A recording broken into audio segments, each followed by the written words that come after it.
The 1918 flu, it's considered one of the 3 deadliest pandemics in all of time. It ranks alongside the plagues of Justinian in the 500s and 600s, and alongside the Black Death in the medieval or early modern age. Of course, it killed far more than either of them because the world's population is much bigger. So upwards of 50 million, perhaps as big as 100 million deaths. Somebody could get up in the morning, seem quite well, and by lunchtime they'd be dead. Other people might take 8-9 days before they'd succumb. Generally, it was like a typical flu, but some people got very severe nosebleeds that wouldn't be so typical of flu. Some people got very severe gastric impacts. And then quite a few people died from pneumonia arising from the flu in the first place, because of course in those days there were no antibiotics. One of the unusual features about this virus was that it struck young, previously healthy, very strong adults. So 25, 35-year-olds seem to be one of the groups that it particularly targeted. They might get a cytokine storm, which has been explained to me in kind of lay language as being an overreaction of the immune system to the invading virus. People in that group would tend to have very strong immune systems, so it's more severe in their cases.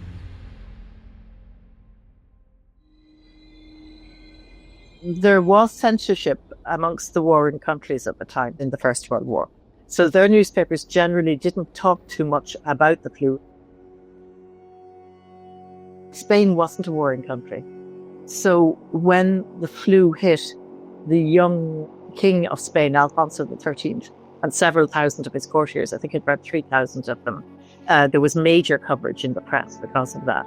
So that's considered the reason why it's called Spanish flu. But at that stage, we have evidence that it had already impacted all the combatant armies in the First World War. I think after an awful lot of work by scientists, they've come to the conclusion that this was actually an avian influenza.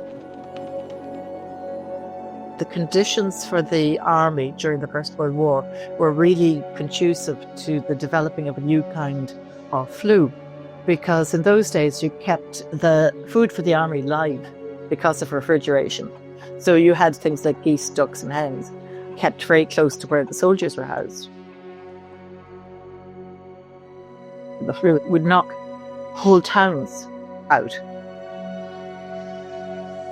So you can imagine then what it did under camp conditions, where the soldiers are kept very close together. And particularly when they're up at the front and conditions are ever more cramped and sanitation is very difficult anyhow. I suppose the war was the single biggest long-term movement of people that we've ever had globally, because you have ships and troops being moved all over the world. You have a mass displacement of civilian populations. I think it's something like about 10 million people were moved. By early spring of 1918, when the first wave of the flu was happening, the American troops are being rushed across the Atlantic as fast as they can come. And there is an awful amount of flu spreading on those transport ships across the Atlantic. Huge amounts. When the navies begin to realize what's happening, they introduce disinfection procedures, like, that they keep the soldiers off the ships until they check and see whether they have temperatures and things like that. Aspirin was quite new, but a lot of the aspirin was made by Bayer, the German company, so there was some small fear, and certainly there were sort of rumours, in America in particular, that they had infected the aspirin boxes with the disease.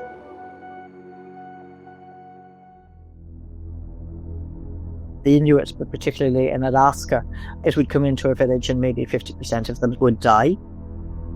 Whereas more typically in the rest of the world, about 2.5 or 3% of those who caught it tended to be what we regard as the rate of death. A lot of the people who suffered worst were also people who didn't have regular incomes and had no savings. And in those days, of course, didn't have access to something like the dough, which was a really crucial factor in survival, in my view, in this pandemic.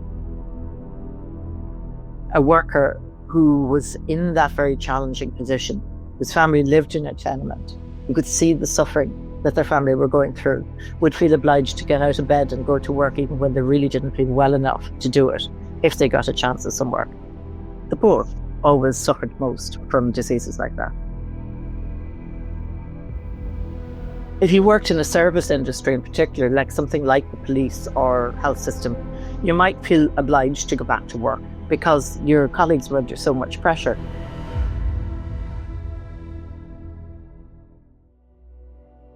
The question about what we learn from pandemics is always, one of the things that historians ask. And I think one of the things we can say from the Spanish flu is we didn't listen. We didn't learn enough.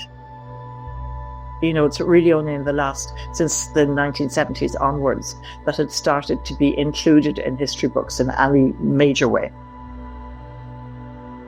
What I'm told by a virologist friend of mine, Kim Roberts, is that it was the dominant strain circulating until another pandemic came along in 1957.